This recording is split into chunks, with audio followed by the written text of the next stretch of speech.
एक शेर मेरी तरफ से इसमें आप समाप्त कर ले के दंग है सब देखकर आधा इधर आधा उधर हो गया पल में कमर आधा इधर आधा उधर। और चांद क्या है आसमां को भी अगर कहते हुजूर वो भी होता टूट कर आधा इधर आधा उधर।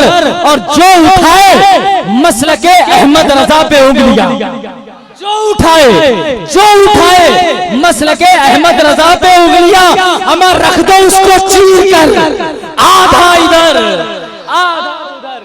जो उठाए मसलके अहमद रजा पे उंगलियां, जो उठाए मसलके अहमद रजा पे उंगलियां, रख दो उसको चीर कर आधा इधर आधा उधर, रख दो उसको चीर कर। फिर से पढ़ दूं, फिर से पढ़ दूं? नहीं, एक शेर और सुन लीजिए, चार मिसरे और सुना दूं हालात हाजरा के हवाले से। मैंने एक बात कही थी कि ये हमारी कमजोरी है कि दूसरे लोग हमारी शरीयत में इंटरफेयर कर रहे हैं, है कि नहीं? पूरे हिंदुस्तान का 30 तारीख को न जाने कौन सा फैसला है, दुआ कीजिए। वैसे इस्लाम इतना आसान नहीं है कि हिंदुस्तान के संविधान को बदल दिया जाए। लिखने वालों ने बहुत सोच समझ कर लिखा था कि यहाँ की कौम जितनी भी कौमें बसने वाली है ये अपनी जान तो दे सकती है लेकिन अपने मजहबी मामलात में समझौता नहीं कर सकती। हमारे ही जैसे कुछ लोग टोपी पहने हुए हैं जो बगले बजा रहे हैं, नहीं तीन को एक ही कहेंगे, है कि नहीं? समझ रहे हैं आप कौन लोग हैं? हाथ झाड़ने वाले लोग, गैर मुकल्लिदी, उनके यहाँ तीन जो है एक ही है। जब ऐसे लोग मिल जाए कोई बहस मत कीजिए, आप आलिम तो नहीं है, तीन तमाचा रसीद कीजिए, गिनती पूछ लीजिए एक ही मजलिस में मारा कितने हुए।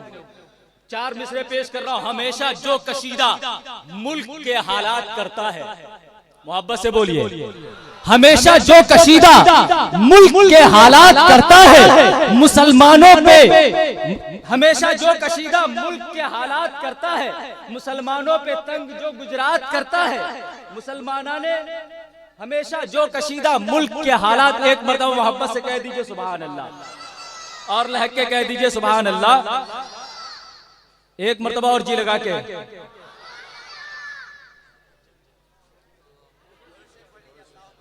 हमेशा जो कशीदा मुल्क के हालात करता है मुसलमानों की खातिर तंग जो गुजरात करता है, हमेशा जो कशीदा मुल्क के हालात करता है मुसलमानों की खातिर तंग जो गुजरात करता है, जो छोड़े बैठा है, जो एक मुद्दत से छोड़े बैठा है अपनी लुगाई को, वो जालिम अब हुकूके मुस्लिमा की बात करता है। से छोड़े बैठा है अपनी लुगाई को, वो जालिम अब हुकूके मुस्लिमा की बात करता है। तमाशा आबरू रेजी का छुपकर देखने वाले, शिकम को चीर कर बच्चों की लाशें फेंकने वाले, कहां थे आबरू बिल्किस की लूटी गई जिस दम मुसलमान बेटियों के हक पे सट्टा खेलने वाले। तो आज ये हाल हो गया हमारी वजह से, लिहाजा हमें बेदार होने की जरूरत है। पूरे बेदारी के माहौल में मोहब्बतों के साथ आने वाले खतीब का इस्तेमाल करें, यही पैगाम देने आ रहे हैं हजरत अल्लामा शहाबुद्दीन सकाफी साहब क़िबला मदजिल्लहु नूरानी। झूम करके एक मरतबा और अल्लाह की किबरियाई और रसूल की रिसालत का दम भर लिया जाए। जी लगाकर यहाँ से वहां तक जितने लोग बैठे हुए हैं, नारे तकबीर, नारे रिसालत, इस अंदाज में कि यहाँ से आपकी आवाज मदीना पहुंचे। सिद्दीक़ अकबर कहे या रसूल अल्लाह, खटकुल बहार के दीवानों ने याद किया है। मोहब्बत से नारे तकबीर, नारे रिसालत, मसलके आला हजरत, फैज़ाने मुजाहिदे मिल्लत, फैज़ाने सखावत अलैहि रहमा, शाने इमाम अहमद रजा कॉन्फ्रेंस। बड़े अदब के साथ हजरत अल्लामा शहाबुद्दीन सकाफी की बारगाह में इल्तमास पर तशरीफ फरमा।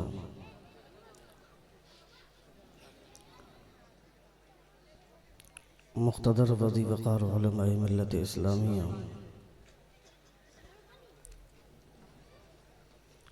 सामीन इज़ाम, पर्दानशीन, ख़वातीन इस्लाम,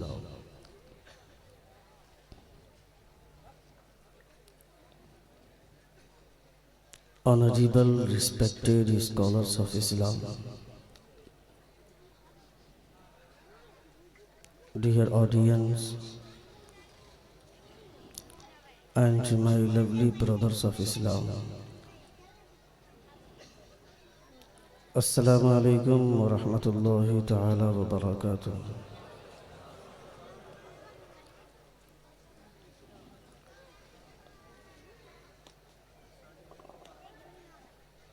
नहमदुक अल्लाहुम्मा मालिकल मुल्क तुतिल मुल्क मन तशा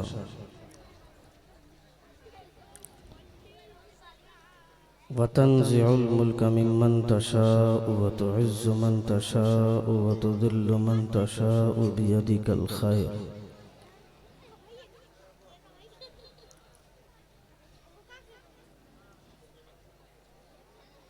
इन्नका अला कुल्लि शैइन क़दीर।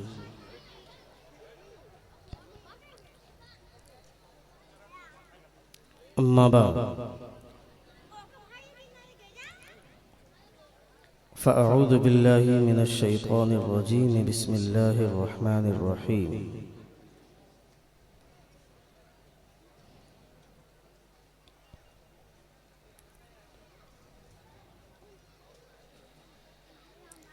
या अय्युहल्लज़ीना आमनुत्तक़ुल्लाहा व कूनू मअस्सादिक़ीन। आमन्तु बिल्लाहि सदक़ल्लाहुल अज़ीम व सदक़ रसूलुहुन नबियुल अमीनुल मतीनुल करीम व नहनु अला ज़ालिका लमिनश शाहिदीन वश्शाकिरीन वल्हम्दुलिल्लाहि रब्बिल आलमीन। Allah and His angels shower their blessing on the Nabi, the Prophet of Allah, the communicator of hidden news. O you who believe, send upon him divine and bless him and salute him well with best salutation. बाबा से बुलंद मुस्तफ़ा की बारगाह में दुरूद पाक का नजराना पेश करें। अल्लाहुम्मा सल्ली अला सय्यदिना शफीअना हबीबिना व नबिय्यिना मौलाना मुहम्मदिन बारिक वसल्लम सलातन व सलामन अलैका या रसूलल्लाह सल्लल्लाहु तआला अलैहि वसल्लम। बड़ा अच्छा लग रहा है, बड़े अच्छे माहौल में आप हज़रात तशरीफ़ रखते हैं।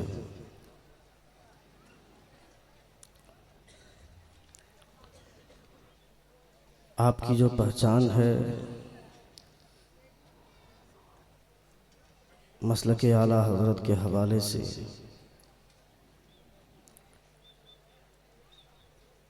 जलसा सुनने के हवाले से, जलसा करने के हवाले से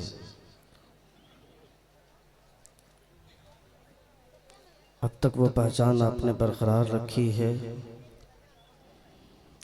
अल्लाह रब्बुल इज़्ज़त आपकी इस खुलूस का बदला कल क़यामत के मैदान में अता फरमाए।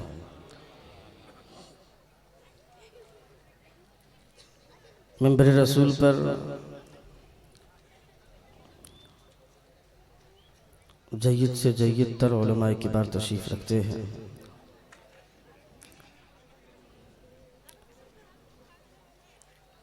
अली जनाब मास्टर अनवार साहब की दावत खुलूस मेरे पैरों की जंजीर बनी रही, और जब तक मैं आपके दयारे मोहब्बत में हाजिर ना हुआ मुझे सुकून न मिला।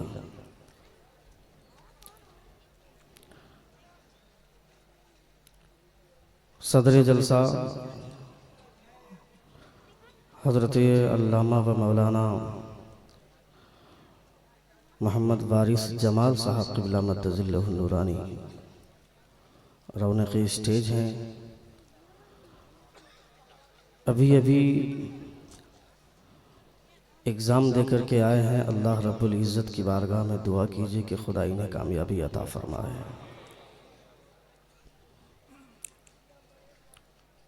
चूँकि बहुत बड़ा अलमिया है, हमारे माशरे के हवाले से जब गौर किया जाता है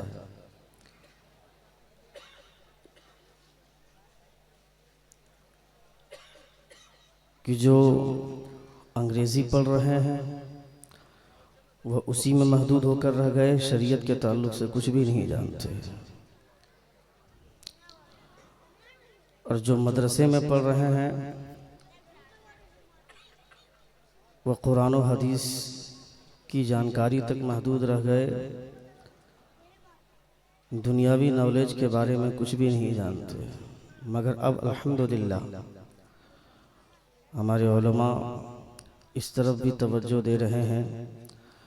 और मेरा विजदान बोलता है, कोई 15 साल इंग्लिश मीडियम स्कूल में पढ़ेगा और मदरसे का पढ़ा हुआ आलिम दीन 2 साल मेहनत कर देगा सही तौर पर, तो वो IAS में क्वालिफाइड कर लेगा। वो क्योंकि मंतिक से ज्यादा पेचीदा फन तो कोई है ही नहीं, और उस फन में हमारे उलमा 80, 85, 90 इस परसेंटेज के हिसाब से नंबर लाते हैं। और वो सवालात अगर इंग्लिश मीडियम के लड़कों के लिए दे दिए जाएं तो नानी मर जाएगी, एक सवाल का हल नहीं हो पाएगा। मगर मदरसे में बुखारी शरीफ पढ़ने वाला, मुस्लिम शरीफ पढ़ने वाला, तिरमिजी शरीफ पढ़ने वाला, कुरान की तिलावत करने वाला आदमी जेटेट का एग्जाम दे करके आ रहा है। ये बहुत बड़ी बात है। अल्लाह रब्बुल इज़्ज़त आपको कामयाबी अता फरमाए। काफ़ी देर से प्रोग्राम चल रहा है, आपने बड़ी अच्छी अच्छी आवाज़ें समाअत फरमाई। हिंदुस्तान का सबसे कीमती लहजा, सबसे महंगा धुन, सबसे अनोखा अंदाज, जिनको दुनिया हबीबुल्लाह फैज़ी के नाम से याद करती है, आपने उन्हें भी समाअत किया।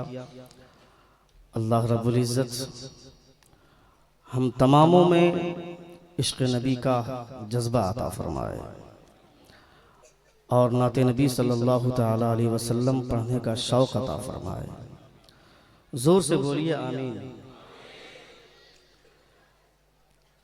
नक़ीब आज़म हिंदुस्तान, अक्सर व बेशतर लोग ये समझते हैं कि नक़ीब बहुत कम पढ़ा लिखा होता है। ये गुमान करना छोड़ दीजिए, हमारे नुक़बा अब ऐसे ऐसे स्टेज पे आ रहे हैं जो मुनाज़रे की सलाहियत रखते हैं। हज़रत अल्लामा व मौलाना सिराजुद्दीन ताबानी साहब क़िबला, सिराज ताबानी साहब क़िबला मद्दसिल्लहुल नूरानी, अच्छे नक़ीब के साथ साथ आप अच्छे आलिम भी हैं और अच्छे शायर भी हैं। अल्हम्दुलिल्लाह, अल्लाह रब्बुल इज़्ज़त इनके इल्म में, अमल में, उम्र में बेपनाह बरकतें अता फरमाए। मिंबर रसूल पर जितने भी उलमाए अहले सुन्नत हैं, मैं यकीन के साथ कह सकता हूँ कि सब के सब मुझसे बेहतर हैं, मुझसे अच्छे हैं। अक्सर ऐसा होता है कि लोग इलाके के उलमा को वैल्यू नहीं देते, तरजीह नहीं देते। बाहर से कोई आलिम आ गया तो उन्हीं के पीछे लग गए और इलाके के उलमा को लोग जल्दी सलाम तक नहीं करते हैं, जबकि हालात की खबर उनके पास ज्यादा रहती है। कौम को सही इंजेक्शन वो लगा सकते हैं और सही इलाज इलाके के उलमा जितना बेहतर कर सकते हैं, जितना सही इलाज कर सकते हैं, बाहर से आने वाला खतीब कभी नहीं कर सकता है। चूंकि यहाँ के नशीब फराज से वो वाकिफ हैं, हम नहीं हैं, कोई भी खतीब नहीं है। मगर हाँ, सबसे कामयाब गुफ्तगू अगर देखी जाए तो जुमे की वो आधे घंटे की गुफ्तगू होती है, जहाँ पे आदमी आता है तो बावजू होकर बैठता है और अपने इमाम की तकरीरें सुना करता है, बावजू होकर बैठता है। जलसे का माहौल तो एक अजब होता है। जलसे में जिस तरह से ये बच्चे हरकतें कर रहे हैं, मस्जिद में कर सकते हैं क्या? ये बच्चे कभी नहीं कर सकते हैं, क्योंकि जान रहे हैं जलसा है। बहुत सारे लोग जलसे को फैशन बना लिए, बहुत सारे लोग जलसे को जलसे की हैसियत से देखते हैं। अब तो जलसा ही बाकी रह गया, रूह जलसा खत्म हो गई। जलसे में बैठे हैं लोग, खैनी बना रहे हैं, जलसे में बैठे हैं, चाय पी रहे हैं, तकरीरें हो रही हैं, लोग घूम रहे हैं, फिर रहे हैं। बाहर अंडा बिक रहा है, लोग अंडे खा रहे हैं। चाय बिक रही है, लोग चाय पी रहे हैं। पान बन रहा है, पान का ऑर्डर दे रहे हैं। अभी मौलाना की तकरीर शुरू हुई है, अभी काफ़ी टाइम है गर्म होने में, तब तक 2-4 पान खा लेते हैं। एक वक्त था कि कौम पहले से इंतज़ार करती थी, आलिम आते थे, उलमा का इस्तकबाल ये कौम किया करती थी। मगर अब उलमा जब तक आकर स्टेज को संभाल नहीं लेते हैं, पब्लिक उधर बाहर ही घूमती रहती है, आती नहीं है। हम ये सोचते जुमे के दिन भी जब इमाम साहब की तकरीर शुरू होती है, तब अपनी बीवी को बोलते हैं पानी गर्म करो, अभी इमाम साहब शुरू हो गए।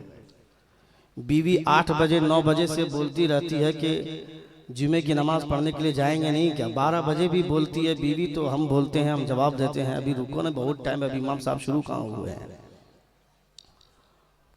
1 बजे अगर खुतबे का टाइम है तो 12:50 और 55 में ये साहब आएंगे, और इमाम साहब की तकरीर अगर 1:05 तक हो गई तो इशारा करेगा हजरत टाइम हो गया। क्या करेगा बाहर जाकर? 2-4 छोकरों के साथ, 4-5 लौंडों के साथ 4 घंटा 2 घंटा बातें होती रहती हैं, कोई फर्क नहीं पड़ता है। 3 घंटा 4 घंटा इंडिया का मैच बैठकर देखते हैं, हमें थकावट नहीं होती है, एहसास तक नहीं होता है। मगर इमाम साहब की तकरीर अगर 5 मिनट ज्यादा हो गई तो हमारे दिमाग में खुजली होने लगती है और हम परेशान होने लगते हैं, और दूसरे ही दिन सेक्रेटरी और सदर के पास पहुंच जाते हैं, कोई दूसरा इमाम लाओ, इनको तो घड़ी देखना नहीं आता है। ये हालात हैं हमारे। मस्जिदों में तकरीरें हुआ करती हैं, हमारे पास टाइम नहीं आने के लिए। जलसे में लोग दूर दूर से आते हैं जलसा सुनने के लिए, जलसा सुनने के लिए आते हैं, वो टेस्ट करते हैं। ये कोई आदमी गौर नहीं करता है कि मौलाना साहब बोल क्या रहे थे। 4 दिन के बाद 2 दिन के बाद एक दूसरे से बातें करते हैं, फला मौलाना उड़ीसा से आए थे, झारखंड से आए थे, फला मौलाना फला डिस्ट्रिक्ट से आए थे, महाराष्ट्र से आए थे। बहुत अच्छी गुफ्तगू हो रही थी, ऐसा लग रहा था जैसे स्पीकर फाड़ देंगे, कुर्सी तोड़ देंगे। उनसे पूछा जाता है मौलाना बोल क्या रहे थे, तो बोलता है हम मूर्खा आदमी हैं, हमको क्या पता मौलाना क्या बोल रहे थे। तो मौलाना बोल किस लिए रहे थे जब मौलाना ही जानेंगे सब कुछ। तो कम से कम कुछ लोगों को ये जवाब देना चाहिए कि नहीं नहीं मौलाना साहब ने बड़ी अच्छी बात बताई, हमें ऐसा कहा है, अब इंशाअल्लाह ताला हम ऐसे ही करेंगे जैसे मौलाना ने कहा है। आदमी पानी पीता है किस लिए? जब प्यास लगती है तो आदमी पानी पीता है, और पानी पीता इसलिए है कि ताकि प्यास बुझ जाए। पानी पीने के बाद भी अगर प्यास बाकी रहे, क्या फायदा पानी पीकर? जब आदमी को बुखार लगता है, सर में दर्द होता है, तो मेडिसिन यूज करता है, आदमी दवा इस्तेमाल करता है। दवा खाने के बाद भी सर का दर्द न गया, मेडिसिन यूज करने के बाद भी अगर बुखार न उतरा, तो क्या फायदा बुखार की दवा खाकर? भूख लगती है, आदमी खाना खाता है, खाना खाने के बाद भी अगर आदमी कहेगा कि भूख नहीं गई, भूख नहीं मिटी, क्या फायदा खाना खाकर?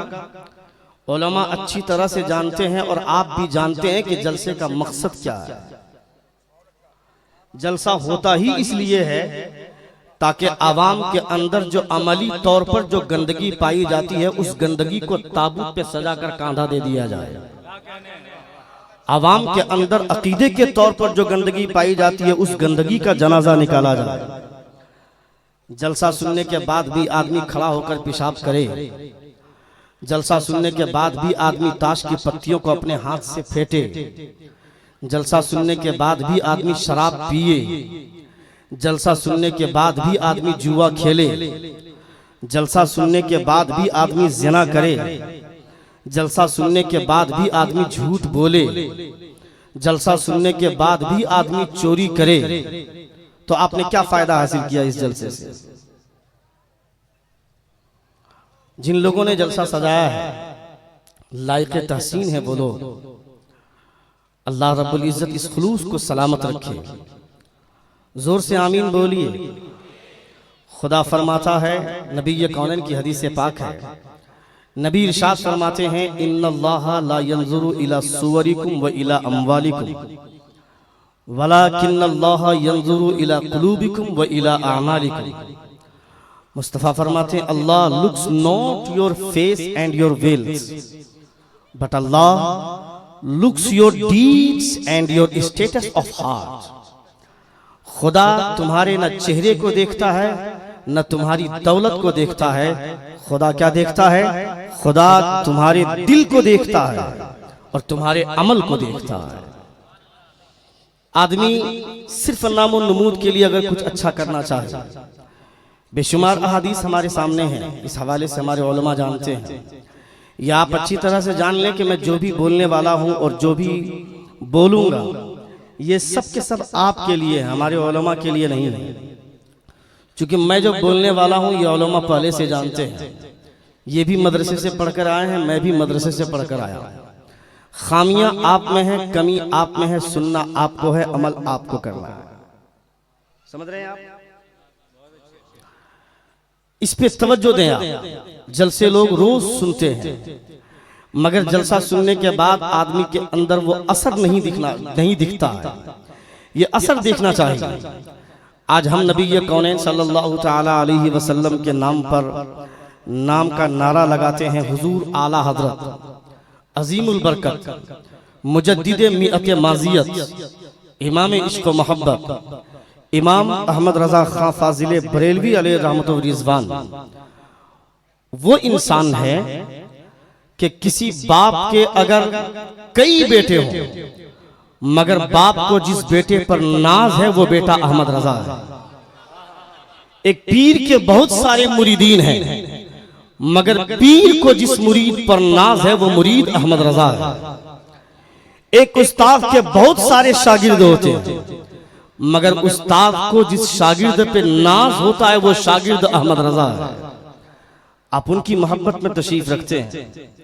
याद रखें आप, मेरा अहमद रजा वो इंसान है, मकबूलियत का वो परवाना मिला है कि हुजूर सैयदुना व शेखुना हुजूर सैयदी शाह आले रसूल मारहरवी रज़ियल्लाहु ताला अन्हु आप फरमाते हैं कि when Almighty Allah will ask me what have you brought from earth for me, आप फरमाते हैं कि जब अल्लाह रब्बुल इज्जत कल क़यामत के दिन when the day of the judgment, क़यामत के दिन जब खुदा मुझसे पूछेगा what have you brought from earth for me, तुम जमीन से मेरे लिए क्या लेकर के आए हो, आप फरमाते हैं I will present Ahmad Raza Khan, मैं अपने सारे अमाल को, नमाजें एक तरफ, रोजे एक तरफ, हज व ज़कात एक तरफ, सारी इबादतें एक तरफ, मैं इनमें से किसी को भी नहीं पेश करूंगा, अहमद रजा को पेश कर दूंगा। आप उनकी शान में जलसा कर रहे हैं। जलसे का नाम आपने रखा है शान अहमद रजा। अल्लाह रब्बुल इज्जत हम तमामों के दिलों में हुजूर आला हजरत की मोहब्बत कायम फरमाए और आज के डेट में हुजूर ताजुश शरिया के ज़ाते गिरामी जो हमें अहमद रजा तक पहुंचाएगी, ये वो ज़ात है। नबी कौनैन की एक हदीस पाक मैं पेश करूं, उसके बाद अपने उन्वान पे आऊंगा। नबी कौनैन इरशाद फरमाते हैं कि सतफ्तरिकु उम्मती अला 73 फिरक कुल्लुहुम फिन्नार इल्ला वाहिदा। मुस्तफा फरमाते हैं our people will be divided in 73 sects, everyone will go to the fire except one. Mustafa फरमाते हैं मेरी उम्मत 73 फिरकों में बढ़ जाएंगे, तमाम का तमाम फिरका दोज़ख में जाएगा एक्सेप्ट वन, मगर एक फिरका ऐसा है जो जन्नत में जाएगा। नबी कौनैन से पूछा गया था हु इज द वन या रसूल अल्लाह, वो कौन सा फिरका है जो जन्नत में जाएगा। नबी कौनैन फरमाते हैं मा अना अलैहि व अस्हाबी, जिस पर मैं हूं और मेरे सहाबा हैं, मी एंड आवर कंपेनियन, जिस पर मैं हूं और मेरे सहाबा हैं, वही फिरका जन्नती फिरका है। आज देवबंदी अपने आप को जन्नती बोलता है, वहाबी अपने आप को जन्नती बोलता है, राफिजी अपने आप को जन्नती बोलता है, कादियानी अपने आप को जन्नती बोलता है, चकालवी अपने आप को जन्नती बोलता है, तमाम के तमाम फिरके खुद को जन्नती बोल रहे हैं, मगर इसका फैसला कैसे होगा कि कौन जन्नती है? नबी कौनैन ने फरमाया, मी एंड आवर कंपेनियन, जिस पर मैं हूं और मेरे सहाबा हैं वही फिरका जन्नती फिरका है। तो देवबंदी खुद को बोलने लगा कि सहाबी के नक्शे कदम पर हम हैं लिहाजा हम जन्नती हैं। वहाबी बोलने लगा सहाबी के नक्शे कदम पर हम हैं लिहाजा हम जन्नती हैं। चकरालवी बोलने लगे कि सहाबी के नक्शे कदम पर हम हैं लिहाजा हम जन्नती हैं। राफिजी बोलने लगे सहाबी के नक्शे कदम पर हम हैं लिहाजा हम जन्नती हैं। इसका फैसला कैसे होगा? हर फिरका बोल रहा है कि हम सहाबी के नक्शे कदम पर हम हैं लिहाजा हम जन्नती हैं। इसका कैसे फैसला करें? तो अल्लामा मुफ्ती अहमद यार खान नईमी अलैहिर्रहमा ने मिरातुल मनाजी फी हल मिशकातिल मसाबी में आप फरमाते हैं, अगर ये जानना चाहते हो कि कौन सा फिरका जन्नती फिरका है तो सुनो, जिस फिरके में औलिया अल्लाह की जमात होगी वही फिरका जन्नती फिरका। नारे तकबीर, नारे रिसालत, मसलके आला हजरत, शान इमाम अहमद रज़ा कौन। जिस फिरके में औलिया अल्लाह की जमात होगी वही फिरका जन्नती फिरका होगा। तारीख उठाकर देखो, तमाम फिरके जितने भी फिरके हैं वो तमाम के तमाम फिरके औलिया अल्लाह के दुश्मन हैं। और औलिया अल्लाह से अकीदत का पैगाम कौन देता है? ये अहले सुन्नत वल जमात। औलिया अल्लाह की अकीदतें होनी चाहिए, मोहब्बतें होनी चाहिए। औलिया अल्लाह से बेपनाह मोहब्बत करने का जज्बा हुजूर आला हजरत ने अता फरमाया है। हुजूर आला हजरत ने अता फरमाया है। ये तारीख गवाह है, दुनिया के तमाम फिरके, जिस फिरके को आप देखें औलिया अल्लाह उसमें नहीं पाए जाते हैं, मगर ये फिरका अहले सुन्नत वल जमाअत का फिरका, इसको और आसान लफ्जों में समझिए कि बरेलवी फिरका। बरेलवी फिरका ये एक ऐसा फिरका है जिसमें गौसे आजम भी है, ख्वाजा गरीब नवाज भी है, बायजीद बुस्तानी भी है, इब्राहिम बिन अदहम भी है, ख्वाजा कुतुबुद्दीन बख्तियार काकी भी है, हजरत निजामुद्दीन औलिया भी है, सैयद मखदूम अशरफ जहांगीर सिमनानी भी है, हुजूर आला हजरत भी है, हुजूर मुजाहिद मिल्लत भी है। जो इन तमाम औलिया अल्लाह के रास्ते से गौसे आजम तक पहुंचा वो यकीनन हजरत अली तक पहुंचा, जो अली तक पहुंचा वो नबी तक पहुंचा, और जो नबी तक पहुंचा वो खुदा तक पहुंचा। Our people will be divided in 73 sects. Everyone will go to the fire except one. तमाम के तमाम फिरके दोज़ख में जाएंगे मगर एक फिरका ऐसा है जो जन्नत में जाएगा। आज हम अपने आप को नहीं पहचान रहे हैं, हमारी हकीकत क्या है ये हमें अंदाजा नहीं है। हम अपने आप को नहीं पहचान पा रहे हैं कि हमारी हकीकत क्या है। कल तलक हमारा जब कोई मुसलमान का कोई बच्चा किसी रास्ते से गुजरता था तो ये बोलना नहीं पड़ता था कि ये मुसलमान का बच्चा जा रहा है, या मुझे ये कहना नहीं पड़ता था कि मेरा नाम अब्दुल गफूर है, मैं मुसलमान हूँ। ये बोलना नहीं पड़ता था, उसका कैरेक्टर बताता था कि ये मुसलमान है, उसका किरदार बताता था ये मुसलमान है। मगर आज हमने अपने आप को इस दलदल में फंसाया है। आज हिंदुस्तान का जब सफर करते हैं तो हम सबों को यह महसूस होता है कि आदमी किस कदर मुसलमानों से घिन करता है, मुसलमानों से घिन करने लगा। जबकि अल्लाह रब्बुल इज्जत की इस जमीन में आज के डेट में या किसी भी दौर में सबसे मुअज्जम वो इंसान है जो इंसान मुस्तफा से करीब हो जाता है, वो इंसान है जो अल्लाह रब्बुल इज्जत की तलाश में रहता है। और ये शरीयत मुहम्मदी मसलके आला हजरत का, मसलके आला हजरत जो हमें पैगाम देता है नबी कौनैन सल्लल्लाहु अलैहि वसल्लम तक जाने का रास्ता हमें हुजूर आला हजरत अता फरमाते हैं। अपने तो अपने गैर भी बोलते हैं। अशरफ अली थानवी जिनके ताल्लुक से आप ये जानते हैं कि वो देवबंदियों का बहुत बड़ा आलिम है, मैं तो कहता हूँ बहुत बड़ा आलिम नहीं है वो। अगर उसको नबी कौनैन सल्लल्लाहु अलैहि वसल्लम की जात समझ में नहीं आई तो फिर कैसा आलिम है वो। जो आदमी नबी कौनैन सल्लल्लाहु अलैहि वसल्लम के हवाले से सबूत मांगता हो, दलील मांगता हो, नबी के इल्म गैब के हवाले से सबूत मांगता हो, दलील मांगता हो, ऐसा आलिम किस काम का? हुजूर आला हजरत का पैगाम ये कहता है मुस्तफा को मानो तो सबूत और दलील की बुनियाद पर नहीं, बगैर किसी सबूत और बगैर किसी दलील के मुस्तफा को इल्म गैब के इकरार करो, बगैर किसी सबूत के। नबी कौनैन सल्लल्लाहु अलैहि वसल्लम की जात मुस्तफा बहस की चीज नहीं है, मान लेने की चीज है। मुस्तफा पे बहस न की जाए।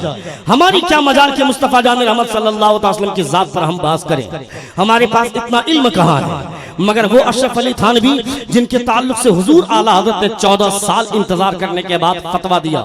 हुजूर आला हजरत ने, कौन कहता है कि हुजूर आला हजरत मोहतात, हुजूर आला हजरत का कलम मोहतात नहीं है। गैर मोहतात है हुजूर आला हजरत का कलम।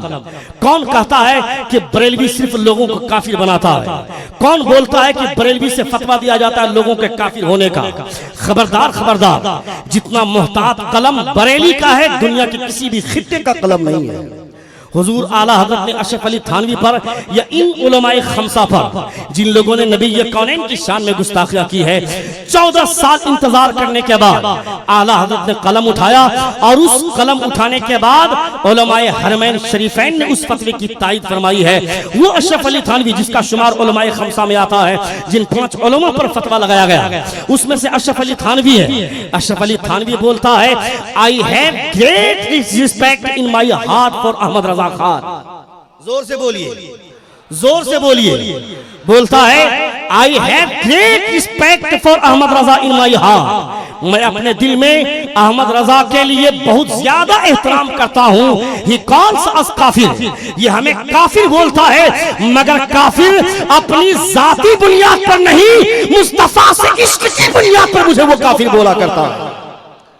कौन बोल रहा है? ये अपना आदमी नहीं है, ये गैर आदमी है। मगर ये इस्लाम है, इस्लाम ये इस्लाम का रास्ता है, खुदा तक जाने के लिए एक जरिया है।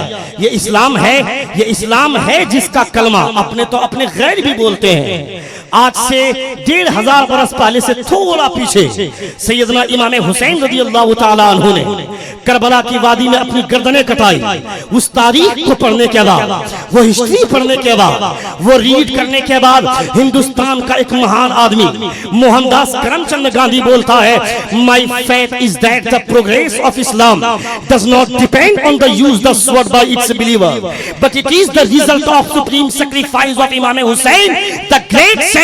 वो बोलता है, कौन? हिंदुस्तान का एक महान आदमी मोहनदास करमचंद गांधी। वो बोलता है कि कौन बोलता है इस्लाम तलवार की बुनियाद पर फैला है? कौन बोलता है इस्लाम ताकत की बुनियाद पर फैला है? कौन बोलता है इस्लाम लड़ाई और झगड़े की बुनियाद पर फैला है?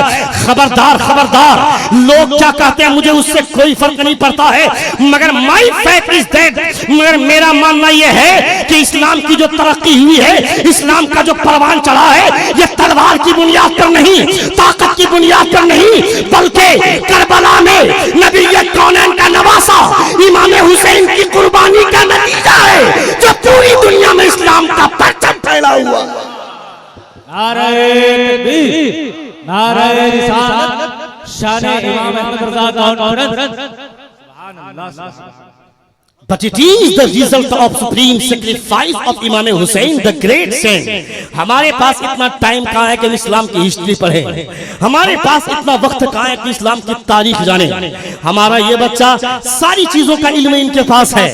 कौन सी फिल्म कब रिलीज होगी ये नौजवान जानता है। कौन सी फिल्म ने कितना एक हफ्ते में बिजनेस किया ये हमारा बच्चा जानता है। कौन से सीरियल में, कौन से सीरियल में कौन सी एक्ट्रेस काम कर रही है हमारी औरतें जानती है, हमारी बेटियां जानती हैं। तुम घरों के बाहर रहते हो, तुम फैक्ट्रियों में काम करते हो, ऑफिस में तुम काम करते हो, तुमने घर में टीवी लगा दिया। तुम्हारे घर में जो बीवी है वो बीवी घर में बैठकर 24 घंटे वो सिर्फ सीरियल देखा करती है। उसे पता है कि कौन से सीरियल में कौन से एक्ट्रेस काम कर रही है, कौन सी फिल्म हिट हुई है उसे पता है, मगर गौसे आजम के बाप का नाम क्या है वो नहीं जानती है। हुजूर आला हजरत के वालिद गिरामी का नाम क्या है ये हमारा बच्चा नहीं जानता है। हुजूर आला हजरत के मुजद्दिद होने का ऐलान कौन से मैदान में किया था ये हमारा बच्चा नहीं जानता है। हुजूर आला हजरत ने फतवा किस सन में दिया है ये हमारा बच्चा नहीं जानता। ये कौन जानेगा? ये अंग्रेज की औलाद की चीज नहीं है, ये मुसलमानों के नौजवानों की चीज है, ये मुसलमानों के बच्चों की जरूरत है। तुम आज, तुम्हारे पास हिस्ट्री नहीं है, तुम्हारे पास आज तारीख नहीं है। तुम्हारे पास तारीखें होनी चाहिए करबला की, तुम्हारे पास हिस्ट्री होनी चाहिए थी नबी कौनैन की, तुम्हारे पास तारीख होनी चाहिए थी गौसे आजम की, तुम्हारे पास हिस्ट्री होनी चाहिए थी हुजूर आला हजरत की जाते तैयबा की, मगर आज ये सब तारीखें तुम्हारे पास नहीं है। आज गैर लोग तुम्हारे ताल्लुक से कीचड़ उछालते हैं और तुम्हारे ताल्लुक से बोला करते हैं जाहिरी तौर पर तुम कलमा पढ़ते हो, तुम सबसे बेहतर हो, मगर जाहिरी तौर पर कारनामे की बुनियाद पर तुमसे अच्छी तो वो औरत लगती है, तुमसे बेहतर तो वो औरत लगती है जिसने नबी का कलमा नहीं पढ़ा, रसूल ज़ी वक़ार सल्लल्लाहु अलैहि वसल्लम के के नाम का कलमा नहीं पढ़ा, वो इस्लाम को नहीं जानती है, वो नमाज नहीं पढ़ी है, वो रोजा नहीं रखी है, मगर जब तारीख पढ़ती है, हिस्ट्री पढ़ती है, वो सरोजनी नायडू जो आंध्र प्रदेश की है, वो बोलती है I congratulate Muslims that from them Hussain a great human being was born who is reverted and honoured the totally by all communities. वो बोलती है मैं दुनिया के तमाम मुसलमानों को मुबारकबादी पेश करना चाहती हूँ, इसलिए कि खुदा ने उनके बीच में इमाम हुसैन को पैदा फरमाया है।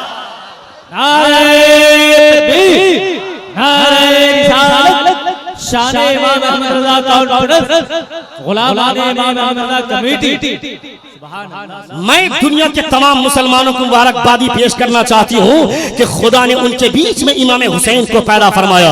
वो क्या बोलती है? बोलती है इमाम हुसैन ने जंग का नक्शा ही पलट दिया, इमाम हुसैन ने जंग का नक्शा ही पलट दिया। थोड़ी देर के लिए आप जहन को अपने सामने रखें, ये ना सोचें कि शान अहमद रजा का नाम से जलसा है और ये कौन सी बात पेश कर रहे हैं। याद रखें, आपके जमीर को झिझोड़ने के लिए मैं बोल रहा हूँ।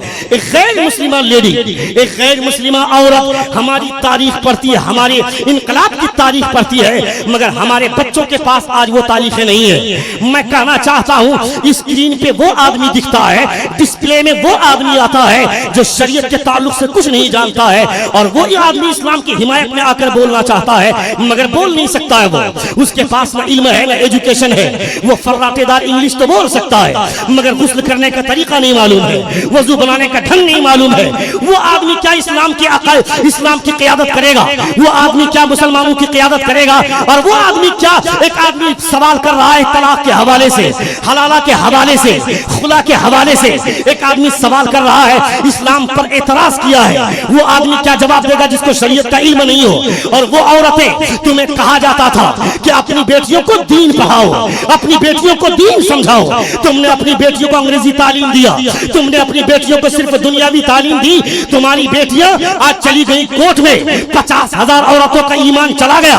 वो औरतें जाकर कोर्ट में कहने लगी हमें इंसाफ चाहिए, हमें इंसाफ चाहिए, जबकि उसे पता होना चाहिए दुनिया के तमाम धर्म से बेहतर अगर कोई इंसाफ कर सकता है तो वह धर्म है, इस्लाम का धर्म है। इस्लाम से बेहतर, मुस्तफा जान रहमत से बेहतर इंसाफ कौन कर सकता है? कोई नहीं कर सकता है। ये औरतें कहां जाकर इंसाफ मांग रही है? जिनको इंसाफ का अलिफ नहीं मालूम है। वो इंसाफ क्या करेगा? जो आदमी औरतों की इज्जत के साथ खिलवाड़ करेगा। वो आदमी किसी औरत के साथ क्या इंसाफ करेगा? जिस आदमी को खुद का वकार नहीं है, जिसकी खुद की इज्जत नहीं है, वो दूसरी औरतों को या मुसलमान की औरतों की इज्जत क्या देगा? ये सारे रीमर उड़ाए जाते हैं, मगर मुसलमानों के आजमाइश के लिए, मुसलमानों के इम्तिहान के लिए मैं पूछना चाहता हूं, आज ये सब कॉन्फ्रेंसें मनाई जा रही है, शरीयत बचाओ कॉन्फ्रेंस, शरीयत बचाओ कॉन्फ्रेंस, जुलूस निकाले जा रहे हैं, इसका जिम्मेदार कौन है? ये जो आवाजें उठ रही हैं, इसका जिम्मेदार कौन है? हमारी आवाम इसका जिम्मेदार है। बता किस आलिम दीन की बीवी ने हलाली करवाए? किस आलिम दीन की बीवी को हलाली की जरूरत पड़ी? या किस आलिम दीन ने दाल में नमक ज्यादा हो जाने की वजह से तलाक दिया अपनी बीवी को? किस मौलवी ने दाल में हल्दी ज्यादा होने की वजह से तलाक दिया? ये कारनामे तुम्हारे हैं, ये करतूत तुम्हारे हैं, ये सारी खामियां तुम्हारी हैं। जवाब हमें देना पड़ता है, जवाब इन उलमा को देना पड़ता है। और ये उलमा अगर सियासत में आ जाएं, ये उलमा अगर राजनीति आ जाए, तुम्हारे जैसे घिनौने ज़हन रखने वाले लोग बोलते हैं ये मौलवी हैं, इनको सियासत में आने की क्या जरूरत है? ये आलिम है, इनको राजनीति में आने की क्या जरूरत है? इनको मस्जिद में रहना चाहिए था, इनको मदरसे में रहना चाहिए था। एक बेवकूफ सुन, खबरदार खबरदार ऐसी न बोल। याद रखना, जब से इन उलमा ने सियासत का मैदान छोड़ा है, तब से सियासत नाजायज औलाद बनकर रह गई है। बहुत अच्छे, जिंदाबाद जिंदाबाद। तब से सियासत नारे रिसालत, शान इमाम अहमद रज़ा कॉन्फ्रेंस, पैगाम मसलके आला हज़रत। जब से इन उलमा ने राजनीति का मैदान छोड़ा है, सियासत का मैदान छोड़ा है, तब से सियासत और राजनीति नाजायज औलाद बनकर रह गई है। कौन कहता है कि उलमा को सियासत में नहीं जाना चाहिए?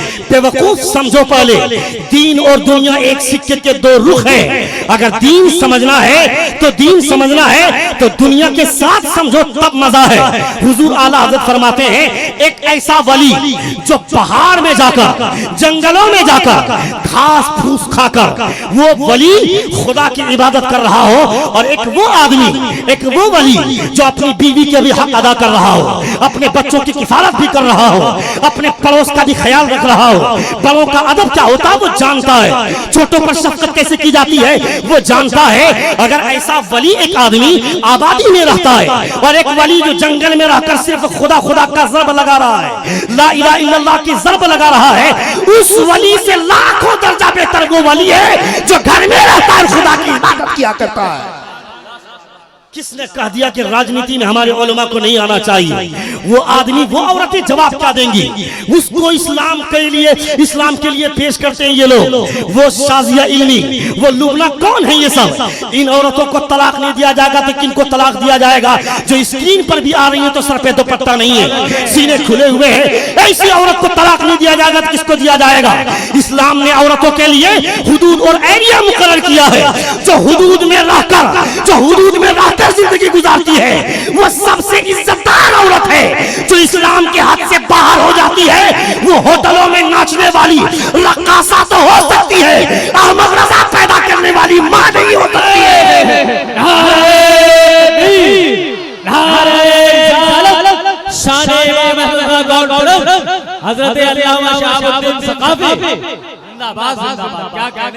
उसे तलाक नहीं दिया जाएगा तो किसके तलाक दिया जाएगा? किसको तलाक दिया जाएगा? ये हमारी औरतें हैं, ये हमारी औरतें जिनकी गोद में हुजूर आला हज़रत ने परवरिश पाई है। ये वो गोद है जिनकी गोद में हुजूर मुजाहिद मिल्लत तशरीफ लाए। ये वो गोद है जिनमें बेशुमार अंबिया किराम तशरीफ लाए, मगर आज ये गोद सूनी बनकर रह गई है। इनके पास दीनियात का इल्म नहीं है। इसका जिम्मेदार कौन? उसका बाप उसका जिम्मेदार है। तुम्हारे दिमाग में नशा चढ़ा हुआ था, मेरी बेटी डॉक्टर बन जाएगी उसको समाज में इज्जत मिलेगी, मेरी बेटी इंजीनियर बनेगी उसको समाज में इज्जत मिलेगी, मेरी बेटी लेक्चरर बनेगी उसको समाज में इज्जत मिलेगी, मेरी बेटी प्रोफेसर बन जाएगी उसको समाज में वकार मिलेगा। तुम्हें पता होना चाहिए, तू जो मोच में ताव देकर घूमता है और बना दिया अपनी बेटी को डॉक्टर, इत्तफाक से अगर किसी आलिम का रिश्ता उसके पास आ गया, मुंह ऐसा ऐठता है जैसे कि कोई भिखारी उस तरह से मुंह नहीं ऐठता है। जरा सी दौलत क्या कमा लिया, एक आलिम के रिश्ते को ठुकराता है बड़ी आसानी के साथ। ये बोलता है मेल नहीं खाता है। डॉक्टर का ब्याह डॉक्टर से होना चाहिए, इंजीनियर का ब्याह इंजीनियर से होना चाहिए, लेक्चरर का ब्याह लेक्चरर होना चाहिए। इसका मतलब आलिम को शादी करने के लिए तमाम लड़कियों को आलिमा बनाना पड़ेगा। ये सब मेल तुम्हें किसने सिखा दिया? ये बता दिया जाता। ये तुम अगर सोचे होते, ऐसा ना सोचते, अगर ऐसा सोचते मेरी बेटी डॉक्टर बन गई है, जो डॉक्टर होता है वो वक्त का मसीहा हुआ करता है, लोगों के इलाज किया करता है। अगर तुमने अपनी बेटी को डॉक्टर बना दिया तो मैं अपनी बेटी की शादी किसी आलिम दीन से कराऊंगा, ताकि मेरी बेटी जिस्मानी इलाज भी करेगी और रूहानी इलाज भी करने का हुआ। नारे तकबीर, नारे रिसालत, शान इमाम अहमद रज़ा गौर। ये सारी सूरतें कौन पैदा करता है? इसका जिम्मेदार कौन है? कोई इसका जिम्मेदार नहीं है, हम खुद इसके जिम्मेदार हैं। हमें अपने ज़मीर को झिझोड़ने की जरूरत है। बहुत सारी तलखियां ऐसी हैं जिसको हम झेल नहीं सकते। हमको वो आलिम अच्छा लगता है जो शॉर्टकट में जन्नत पहुंचाने की बात करता है। वो आलिम जो बोलता है एक मर्तबा सुभान अल्लाह बोलो जन्नत चले जाओगे, ये आलिम अच्छा लगता है। एक मर्तबा नारा लगाओ जन्नत में चले जाओगे, वो आलिम अच्छा लगता है। हुजूर आला हज़रत के वालिद गिरामी हज़रत अल्लामा नकी अलैहिर्रहमान ने तफसीर अलम नशरा के शुरू में आपने लिखा है कि जिस जगह पे लोगों को सिर्फ खुदा की रहमत की उम्मीद दिलाई जाती हो, जो आलिम लोगों को सिर्फ खुदा की रहमत की बात बताता हो और खुदा के खौफ से न डराता हो, लोगों को बहकाने के लिए वो आलिम ही काफी है, शैतान की जरूरत नहीं है। आप नहीं जानते खुदा का खौफ क्या है, आप नहीं जानते खुदा का डर क्या है। यही वजह है कि आज आप दलदल में फंस गए हैं, आज आप गुनाह के दलदल में फंस गए हैं। एक आदमी भी नहीं सोचता है। कल तलक जब साहबी रसूल किसी मैदान से गुजरते थे, सफर करते थे, ये सोचते थे कि मैं अपने कदम को आगे बढ़ा रहा हूं, कहीं ऐसा ना हो कि मुस्तफा नाराज हो जाए। पीछे खींचते थे तो ये सोचते थे 10 बार, कहीं ऐसा ना हो कि मुस्तफा नाराज हो जाए, और मुस्तफा अगर नाराज हो गए तो खुदा यकीनन नाराज हो जाएगा। इस डर के मारे आदमी अपना पैर आगे बढ़ाता था तो 1000 बार सोचता था, अपना पैर पीछे ले जाना चाहता था, 1000 बार सोचता था। एक आदमी आसानी के साथ आज झूठ बोल रहा है, आसानी के साथ आदमी जुआ खेल रहा है, आसानी के साथ शराब पी रहा है, जुआ खेल रहा है, चोरी कर रहा है, ज़िना कर रहा है, ये कोई नहीं सोचता है। आदमी आसानी के साथ सारे कारनामे को अंजाम दे रहा है। किसी मुसलमान की बस्ती को आज पहचानना है तो आसान तरीका, कल जब मुसलमान की बस्ती पहचानी जाती थी, गुजरो उस मोहल्ले से, नौजवानों के सरों पे टोपियां मिलेंगी, उसके चेहरे पे दाढ़ियां मिलेंगी, नौजवानों के सरों पे चेहरे पे दाढ़ियां सजी रहेंगी। औरतें अगर निकलेंगी, औरतों का चेहरा नहीं देखा जाएगा, उनके सर पर निकाब, उनके चेहरे पे निकाब होगा। मगर आज मुस्लिम बस्तियों की पहचान आसान हो गई है। मोहल्ले में नौजवान लड़के चौक पे कैरम बोर्ड खेल रहे हैं, समझ लेना ये मुसलमान की बस्ती है। नौजवान लड़के रात के 11 बजे तक अपने कान में ईयरफोन ठूस कर गाना सुन रहे हैं, आवारा गर्दी कर रहे हैं, समझ लेना ये मुसलमान की बस्ती है। मुसलमान के घर की औरतें घर के दरवाजे पर आकर बैठ जाएं, समझ लेना ये मुसलमान की बस्ती है। कल तक ऐसा था कि मुसलमान की औरत का, मुसलमानों की बेटियों की एक झलक देखने के लिए आदमी तड़पता था, मगर आज मुसलमानों के घरों की बेटियां घर के बाहर निकल गई। ये पहचान हो गई है हमारी। पता होना चाहिए था नबी कौनैन सल्लल्लाहु अलैहि वसल्लम की बेटी से ज्यादा खूबसूरत कौन होगी दुनिया में? कोई नहीं है दुनिया में। नबी कौनैन फरमाते हैं कि अगर जन्नती हूर जन्नत में है तो मेरी बेटी दुनिया की हूर है, मेरी बेटी दुनिया की हूर है। कैसे इतनी खूबसूरत हो गई? इसका फलसफा तो हदीसों में मिलता है, मगर एक गैर मुस्लिमा लेडी बोलती है, डॉक्टर मारिया जब पाकिस्तान आती है, पाकिस्तान आने के बाद वो बोलती है, जिन चीजों को मैं थूक कर आ रही हूँ, लंदन में पढ़ाई कर रही थी, लंदन के मुआशरे में, इंग्लैंड के मुआशरे में रहने के बावजूद भी मैं उस फैशन को गले नहीं लगाई। इस्लाम की हिस्ट्री पढ़ने के बाद, नबी कौनैन की तारीख पढ़ने के बाद मैंने ढीला ढाला लिबास पहनना शुरू कर दिया। और जिन चीजों को मैं थूक कर आ रही हूँ वो तुम क्यों चाट रही हो? तुम्हें क्या जरूरत है क्रीम लगाने की? तुम्हें क्या जरूरत है फेयर हैंडसम लगाने की? तुम्हें क्या जरूरत है फेयर एंड लवली लगाने की? ये सारी चीजें मत लगाओ। एक नुस्खा मैं देती हूँ, वो नुस्खा इस्तेमाल करो, दुनिया की सबसे हसीन औरत हो जाओगी। यही नुस्खा इस्तेमाल करती थी मुस्तफा की बेटी, यही नुस्खा इस्तेमाल करती थी मुस्तफा की बेटी। तमाम लड़कियों की आंखें दंग रह गई, अक्ल दंग रह गई, आंखें खैरा हो गई। ये गैर मुस्लिमा लेडी अभी अभी मुसलमान हुई है, इसको कैसे पता चल गया कि नबी कौनैन की बेटी क्या इस्तेमाल करती थी? वो डॉक्टर मारिया बोलती है, सुनो सुनो, मुस्तफा की बेटी जब सजदा करती थी तो काफी देर तक सजदा करती थी। जब आदमी काफी देर तक सजदा करता है, ये जो ब्लड सर्कुलेशन है, ये सारा का सारा ब्लड आकर चेहरे पे जमा हो जाता है।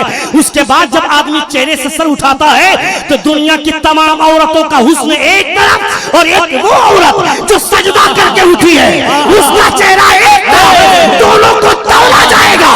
इस चेहरे पे वो चेहरा भारी पड़ जाएगा। नारे तकबीर, नारे रिसालत, शान इमाम अहमद रजा कॉन्फ्रेंस, मसलके आला हज़रत। सुभान अल्लाह।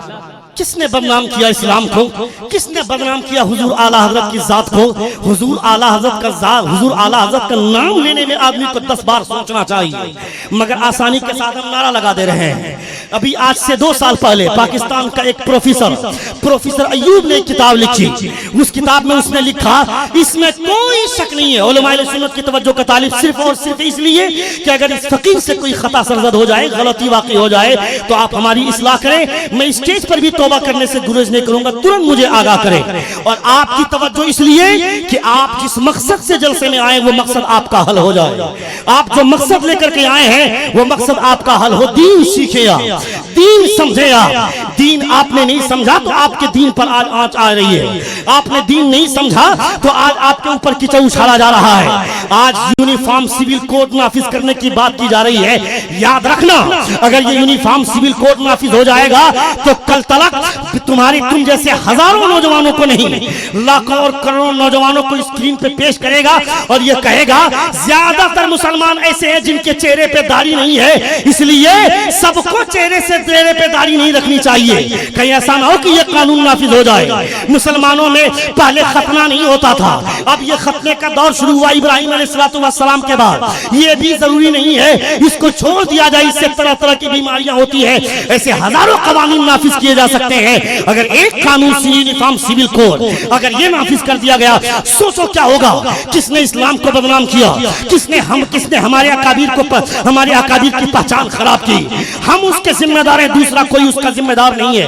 उसको हमने मौका दिया है। हम अगर मौका ना दिए होते, कोई भी हमारे ताल्लुक से बोलने की हिम्मत नहीं रखता, मगर हमने मौका दे दिया है। सुनो सुनो, पाकिस्तान का प्रोफेसर अय्यूब बोलता है, इसमें कोई शक नहीं है कि हुजूर आला हजरत जैसा आलिम उनके पैदा होने के 100 बरस पहले, और पैदा होने के 100 बरस क्या 200 बरस की भी कोई गारंटी नहीं है कि उनके तरह कोई आलिम पैदा होगा, उनके तरह कोई आलिम पैदा होगा। मगर ये भी सच है, उनके मानने वाले लोग ज्यादातर जिहालत के शिकार हैं। ये तलखी झेल सकते हैं आप? ये बात कितनी कड़वी लगती है, ऐसा लगता है कि चुभ रही है ये बातें हमारे दिलों में। इतनी तल्ख बात आप बर्दाश्त कर सकते हैं? वो बोलता है कि हुजूर आला हज़रत जैसा आलिम 100 साल पहले कोई पैदा नहीं हुआ, और उनके बाद 100 साल क्या 200 साल की भी कोई गारंटी नहीं कि उनकी तरह कोई आलिम पैदा होगा। मगर ये भी सच है कि उनके मानने वाले ज्यादातर लोग जिहालत के शिकार हैं। ये सारी बातें वो बोल रहा है। इस तलखी को आप नहीं झेल सकते हैं, ये तलखी बर्दाश्त नहीं कर सकते हैं। मगर जरा अपने मुआशरे का जायजा लीजिए तो आपको लगेगा वो आदमी बड़ी दूरअंदेशी से काम ले रहा है। वो आदमी ने हमारी हालतों को देखा है। जुलूस में झंडे लगाए जाएंगे, बड़ा अच्छा काम है जुलूस में झंडे लगाना, लगाइए। इसके लिए आप झगड़े करते हैं, बड़ा अच्छा काम है, कीजिए झगड़ा। आप उसके लिए दलील मांगिए, आपको दलील दिया जाएगा। बेवकूफ, अगर हम जलसे में, अगर जुलूस मोहम्मदी में जुलूस निकालने के लिए अगर हमने सबूत मांगा उलमा से कि झंडे का सबूत क्या है, इसका सबूत क्या, उसका सबूत क्या है, झंडा लगाते हैं आप, जुलूस मोहम्मदी में बड़े शान से निकलते हैं आप, मगर ये कौन फिक्र करेगा कि नमाज हमारे ऊपर फर्ज है, मेरा बाप उसके बदले मेरे बदले नहीं पड़ेगा, पंजगाना नमाजें हमारे ऊपर फर्ज है, इसको हमें अदा करना है। मुस्तफा के फरमान पे अमल करने की जिम्मेदारी हमारी है, किसी दूसरे की जिम्मेदारी नहीं है। अगर आप जुलूस मोहम्मदी में बड़ी शान से निकल रहे हैं तो कितना अच्छा रहता कि जुलूस अगर आपका 12 बजे दी एंड होता है और 1 बजे जोहर की अजान होती है, जहां पहुंचते हैं वहीं की मस्जिद में जोहर की नमाज अदा कर ली जाती थी, कितना अच्छा होता। कोई नहीं सोचता इस हवाले से।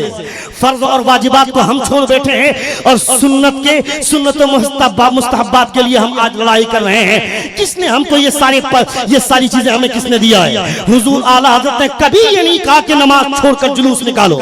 हुजूर आला हज़रत ने कभी ये नहीं कहा कि फर्ज को छोड़कर और वाजिब को छोड़कर तुम सुन्नत और मुस्तहब्बात की तरफ जाओ। हुजूर आला हज़रत का खुद का अमल इतना बेहतर था, आप सोच सकते हैं। तुम्हारी वजह से लोग बोलते हैं कि हुजूर आला हज़रत के मानने वाले जहालत के शिकार हैं, जबकि हुजूर आला हज़रत के इल्म की तूती, हुजूर आला हज़रत के इल्म के ताल्लुक से आज अपने गैर भी उनका चर्चा करते हैं। मगर तुम्हारी लाइल्मी की वजह से, तुम्हारे करतूत की वजह से, तुम्हारे कारनामे की वजह से आज ये सारी बातें हमें सुननी पड़ रही हैं। और लोग बोलते हैं कि उलमा अहले सुन्नत इसका इलाज नहीं करते हैं। इलाज करते हैं। अगर नमाज के ताल्लुक से अगर इमाम साहब तकरीर शुरू कर दें तो हम ये बोलते हैं मौलाना साहब ये सब तो पैदा हुए और तब से जानते हैं, मगर आदमी पढ़ता नहीं तो क्या कीजिएगा? कोई नया मैटर बोलिए ना।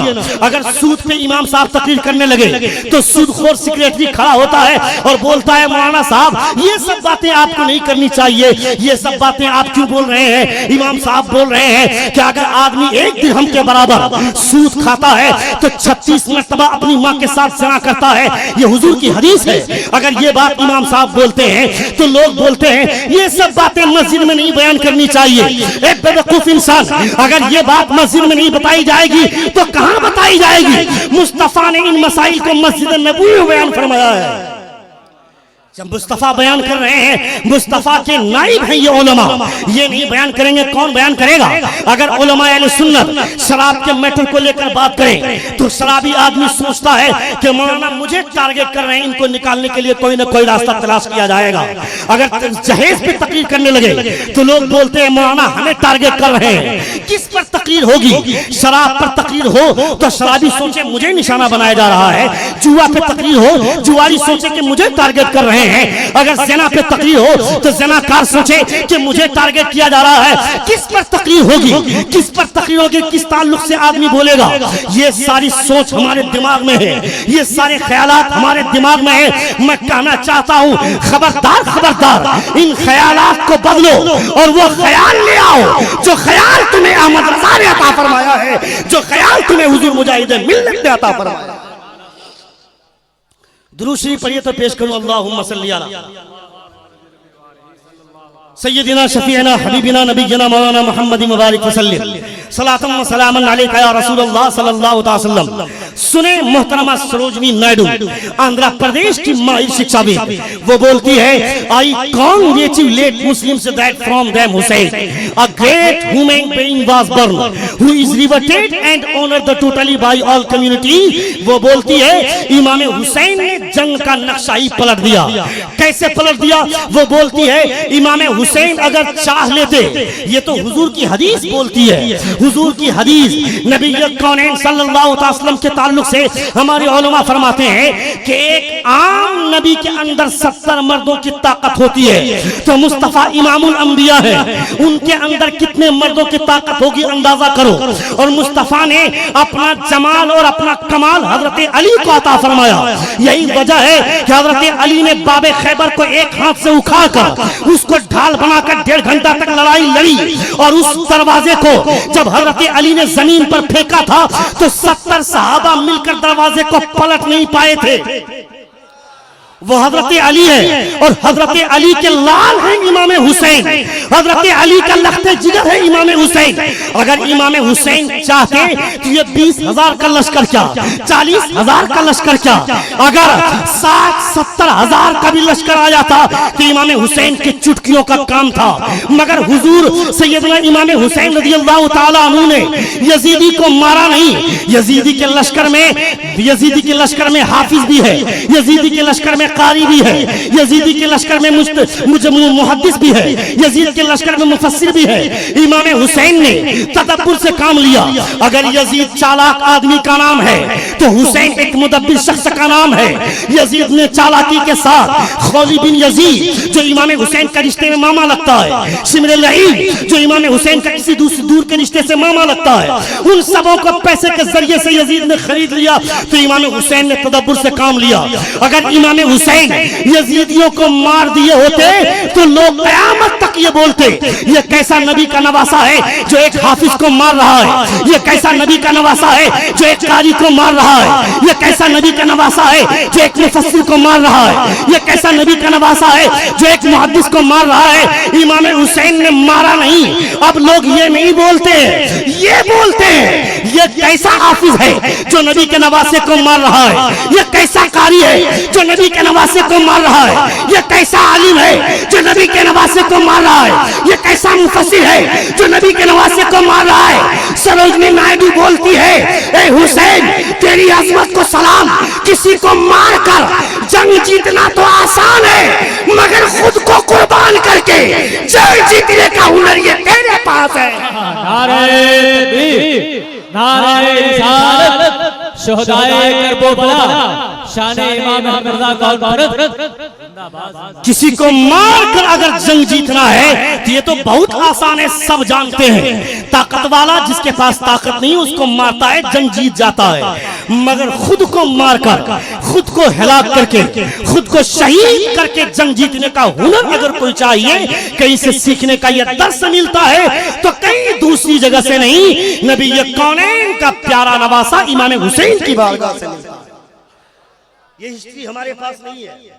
मुहर्रमुल हराम का महीना, जब मुहर्रमुल हराम का चांद जैसे ही नजर आ जाता है सब मुसलमानों के चेहरे पे हरियाली छा जाती है। और उस वक्त कुछ लोग खुराफात में ऐसे मुलव्विस होते हैं और ऐसा तमाशा करते हैं, पैकर बनेंगे, बदन में घुंघरू लगाकर अपने बच्चों की मन्नत मांगकर उसकी जिंदगी तबाह करेंगे। माए मन्नत मांगती है मेरे बेटे की तबीयत सही हो गई, अपने बेटे को पैकर बनाएंगे, अपने बेटे को जांगिया बनाएंगे, ये सारी चीजें मन्नतें मांगती हैं।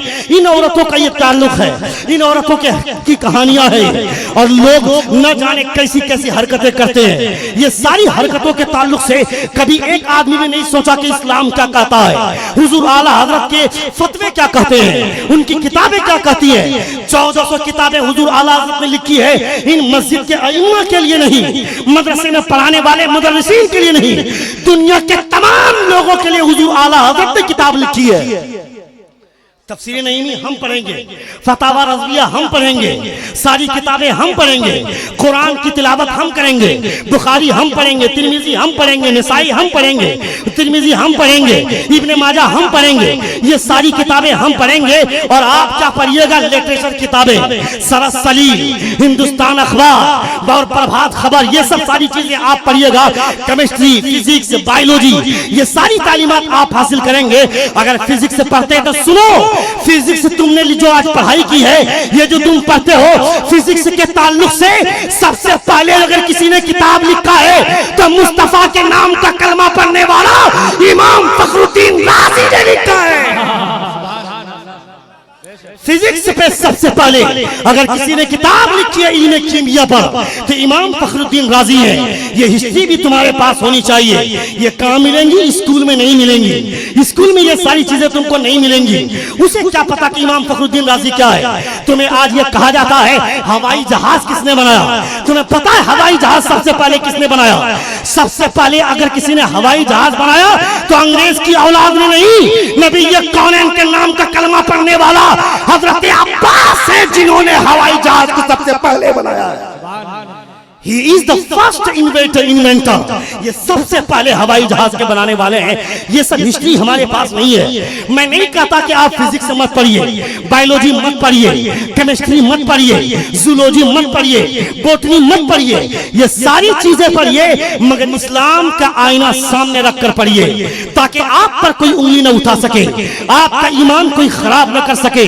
अंग्रेजी बोलने वाला आदमी स्क्रीन पे और डिस्प्ले पे जाकर अंग्रेजी बोलता है, वो फर्राटेदार मनमोहन सिंह के हवाले से, सुभाष चंद्र बोस के हवाले से, डॉक्टर अंबेडकर के हवाले से, नेहरू के हवाले से, इन सारे नेताओं के हवाले से वो आदमी बोल तो देता है, मगर गौसे आजम इस संबंध में क्या कहते हैं वो नहीं बोल सकता है। हुजूर आला हजरत ने इस ताल्लुक से क्या कहा है वो नहीं जानता है। नबी ये कौनैन ने इस हवाले से क्या कहा है वो ये नहीं बोल सकता है।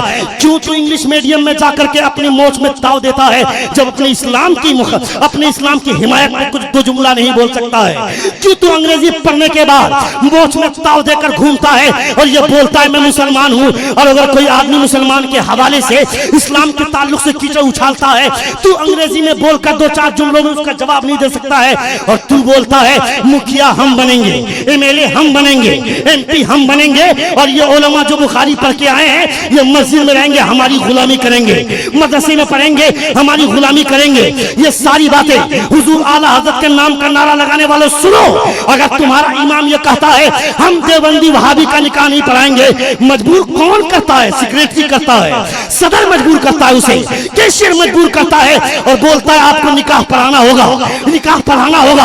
और अगर वो खुददार मौलवी है तो वो अपनी गर्दन तो कटा सकता है, नौकरी तो छोड़ सकता है, मगर अहमद रजा के फतवे के साथ रहता है। वो अहमद रजा के फतवे के खिलाफ नहीं जा सकता है, मगर उसे मजबूर हम करते हैं। हमने चूंकि हराम के पैसे को इस्तेमाल किया था और दो चार नौजवान लड़कों को शराब पिलाकर सपोर्ट करवा लिया, सेक्रेटरी बन गए, प्रेसिडेंट बन गए, कैशियर बन गए। मेरा बेटा हमने अपने बेटे को मदरसे में नहीं पढ़ाया, हमने अपने बेटे को डॉक्टर बनाया, तो हमारा बेटा या हम कैसे जानेंगे हुजूर आला हजरत क्या कहते हैं? हुजूर मुजाहिदीन मिल्लत का फरमान क्या है? नबी की हदीस क्या कहती है? शरीयत क्या कहती है? हमारा बेटा डॉक्टर बना है, हमारा बेटा इंजीनियर बना है, और ये जो मदरसे में पढ़ने वाला रखा है, ये जो पढ़कर आया है हमारा इमाम बना है, ये हमारे तलवा चाटेगा, ये कुत्तों की तरह हमारे पीछे घूमेगा, माअल्लाह इनको हम अपना गुलाम बना के रखेंगे। खबरदार खबरदार, तेरी वजह से इनकी गुलामी नहीं है, तेरी वजह से ये जो मस्जिदों में ड्यूटी कर रहे हैं ये तेरी वजह से नहीं, मुस्तफा की वो जगह है जिस जगह पे ईमान खड़ा होता है, और जहाँ पे तुम खड़े होते हो वो सहाबी की जगह है। नारे तकबीर, नारे रिसालत, शान इमाम अहमद रजा का मसलक आला हज़रत का नारा लगाने वाले सुनो, कान खोलकर सुनो। उसकी वजह क्यों आती है, उसकी वजह क्यों होती है और ये सारी परेशानियां झेलनी क्यों पड़ती है। एक आदमी जो जिंदगी भर मसलक आला हज़रत का दम भरता रहा, एक वो आदमी जो जिंदगी भर मसलक आला हज़रत का नारा लगाता रहा, वो आदमी वो गरीब है, वो जवान बेटी हो गई, उसके यहाँ से जब सुन्नियों के रिश्ते आते हैं तो हर लाख रुपए का डिमांड, मुझको 2 व्हीलर चाहिए, मुझे 4 व्हीलर कार चाहिए। वो गरीब सुन्नी जिसके पास ताकत नहीं है 4 व्हीलर देने की, उसके पास ताकत नहीं है लाख रुपया देने की, वो गरीब आदमी, वो सुन्नी है, वो मजबूर हो जाता है जब किसी देवबंदी के यहाँ से रिश्ता आता है और बोलता है मैं फ्री में तुम्हारी बेटी ले जाऊंगा, मुझे 1 रुपया भी नहीं चाहिए। वो आदमी आकर इमाम साहब से पूछने लगता है और अपनी सरगोशियां करने लगता है। वो ये हैरत में पड़ जाता है, मैं करूं तो करूं क्या। अगर मैं अपनी बेटी को मसलक को बचाने की वजह से, शरीयत की हिफाजत की वजह से मसलक के खिलाफ न जाऊं, उसकी वजह से अगर मैं अपनी बेटी को बैठाकर घर में रखता हूं तो आज न कल मेरी बेटी किसी के साथ निकलकर भाग जाएगी, मेरी इज्जत समाज में चली जाएगी, मेरी नाक समाज में कट जाएगी। वो गरीब आदमी फैसला कर लेता है बेटी को किसी के साथ भागने से बेहतर है वो जहां जाना चाहे जाने दो। देवबंदी के यहाँ शादी लगा दिया उसने। अब आया इमाम साहब से निकाह की बात आई, इमाम साहब ने कह दिया निकाह नहीं पढ़ाएंगे। अब पूरी बस्ती के लोग मिलकर मजबूर करने लगे इमाम साहब को, निकाह पढ़ाना होगा, निकाह पढ़ाना होगा। ये सेक्रेटरी की बात माने या हुजूर आला हज़रत की बात माने, किनकी बात माने, मगर उसे हम मजबूर करते हैं। सेक्रेटरी उसे मजबूर करता है, प्रेसिडेंट उसे मजबूर करता है। ये सारी कहानियां सुनने के बाद इसको समझ में आया कि इसका जिम्मेदार कौन है। इसका जिम्मेदार वो आदमी है जिसकी शादी नहीं हुई है और शादी के लिए किसी सुन्नी घराने में रिश्ता भेजता है तो डिमांड करता है। जहेज की सूरत में 4 व्हीलर के लिए डिमांड करता है, 2 व्हीलर के लिए डिमांड करता है। खबरदार खबरदार, नबी कौन फरमाते हैं जहेज के नाम पर 1000 क्या, जहेज के नाम पर 20,000 30,000 क्या, 1000 भी लेना ये रिश्वत है और रिश्वत हराम है शरीयत में। खबरदार खबरदार, अपने बेटे को बेचो नहीं। अगर अपने बेटे को तुमने बेच दिया तो आखिरत तुम्हारे हाथ से चली जाएगी। इसलिए गरीब की बेटियों को तलाश करो और ये कहो ए मेरी बेटियां तुझे परेशान होने की जरूरत नहीं है, जहां कहीं से भी होगा उतना इंतजाम शादी का मैं खुद करूंगा, मगर तेरे बाप के जेब से 1 रुपया का भी खर्च नहीं होने दूंगा। ये जज्बा हमारे पास होना चाहिए, ये कोशिश हमारी होनी चाहिए। हम इसके जिम्मेदार हैं, हम इस ताल्लुक से नहीं सोचते हैं। शरीयत के ताल्लुक से आज हमारे पास इतना टाइम कहाँ है कि हम सोचें। आज हम अपने आप को बदनाम कर रहे हैं, आज हम अपने आप को तबाह कर रहे हैं, गुनाह के दलदल में अपने आप को डुबो रहे हैं, गुनाह के दलदल में अपने आप को फंसा रहे हैं। खबरदार खबरदार, देखें मुसलमानों का कल्चर क्या है, मुसलमानों की एक्टिविटीज कैसी होनी चाहिए, मुसलमानों का समाज कैसा होना चाहिए। आज हमारे पास तो इसकी हिस्ट्री नहीं है। नबी कौनैन सल्लल्लाहु अलैहि वसल्लम की तारीख पढ़ो।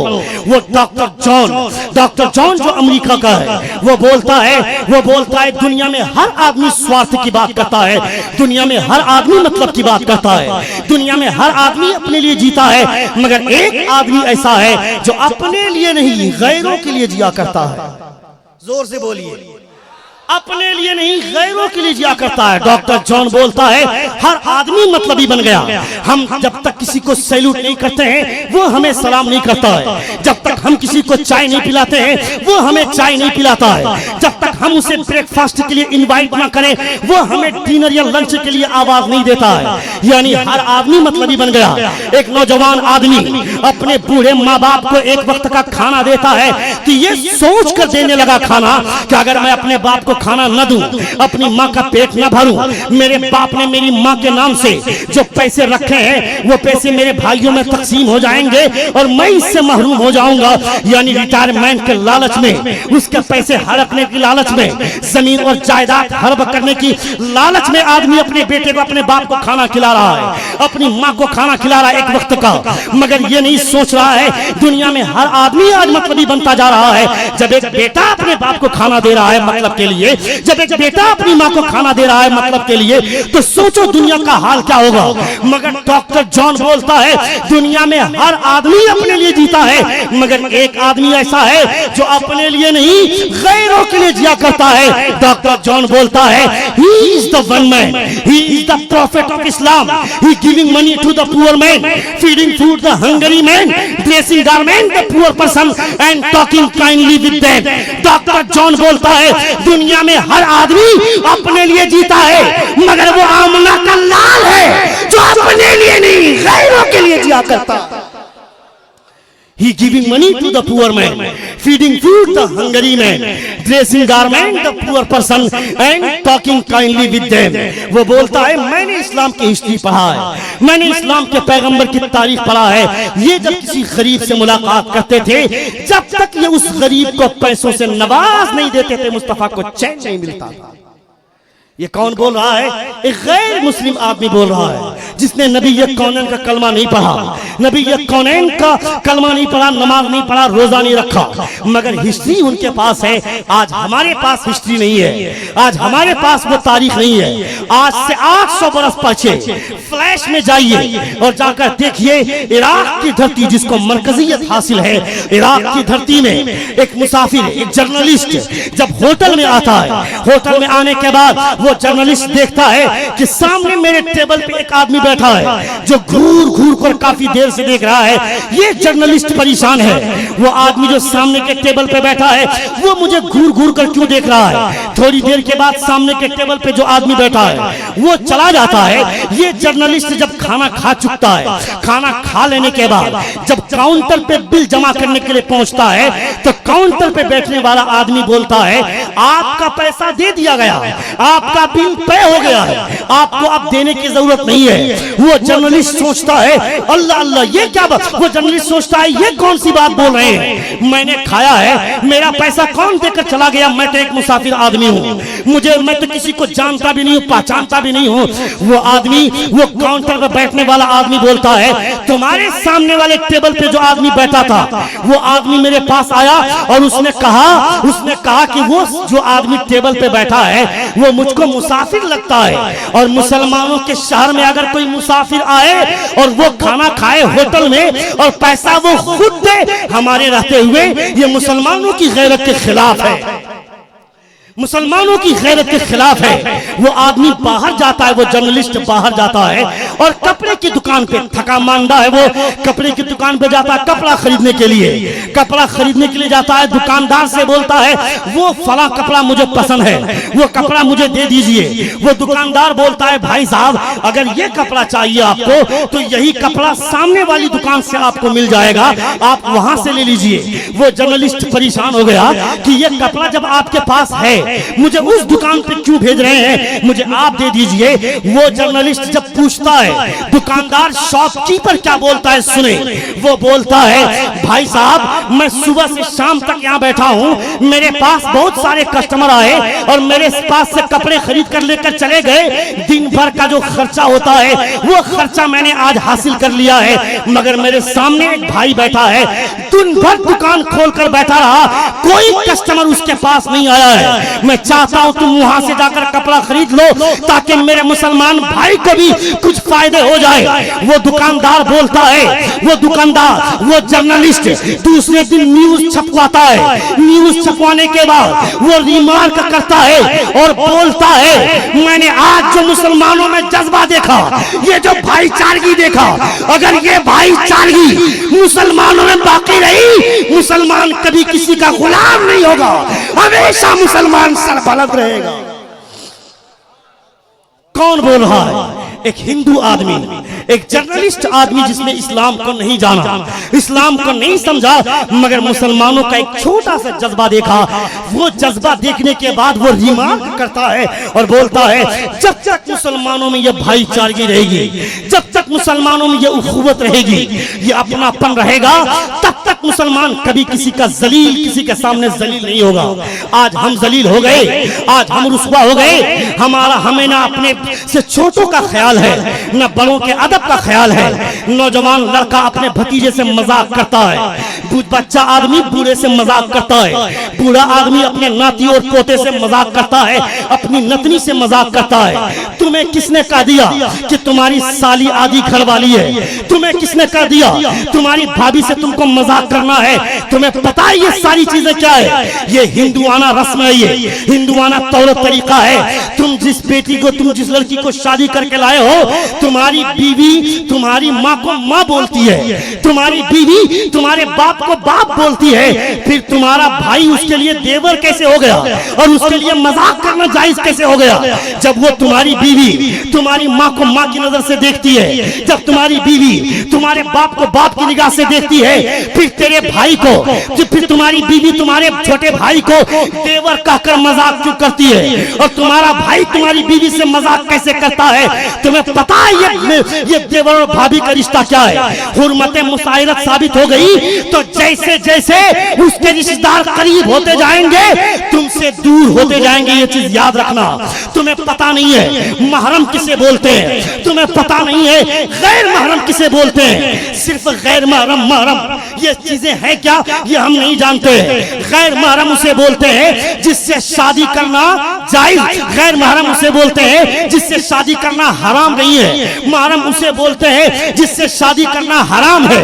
यानी हमारे लिए मेरी माँ मेरे लिए महरम हुई, मेरी दादी मेरे लिए महरम हुई। जितने ऊपर चलते जाओगे ये सब महरमात में आ जाएंगे। मेरी बहन मेरे लिए महरम है, उसकी बेटी मेरे लिए महरम है, उसकी बेटी मेरे लिए महरम है, उसकी बेटी मेरे लिए महरमात में से है। यानी ये सारी चीजें हराम है। न मैं अपनी माँ से निकाह कर सकता हूँ, न मैं अपनी दादी से निकाह कर सकता हूँ, न अपनी नानी से निकाह कर सकता हूँ। मेरे बाप का बाप, मेरे बाप की माँ, उसकी माँ, उसकी माँ, उसकी माँ, ये सब के सब महरमात में आते हैं। तुम्हारा भाई तुम्हारी बीवी के लिए हराम है। यानी तुम्हारी बीवी तुम्हारे लिए, तुम्हारे निकाह में है तुम्हारी बीवी, अब वो औरत का वो भाई बन गया। जिस तरह तुम्हारे बाप के लिए वो, तुम्हारे बाप को वो बाप बोलती है, तुम्हारी माँ को वो माँ बोलती है, तुम्हारे भाई को वो भाई बोलेगी।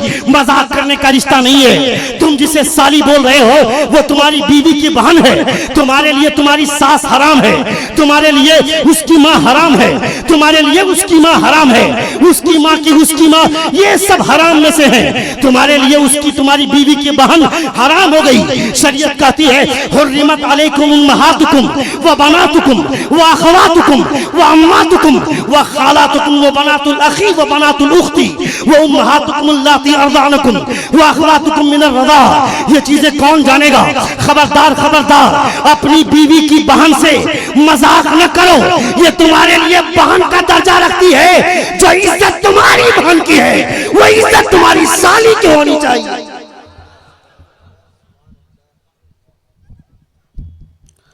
दुरूशी पढ़िए अल्लाहुम्मा सल्ली अला सय्यिदिना शफीअना हबीबना नबी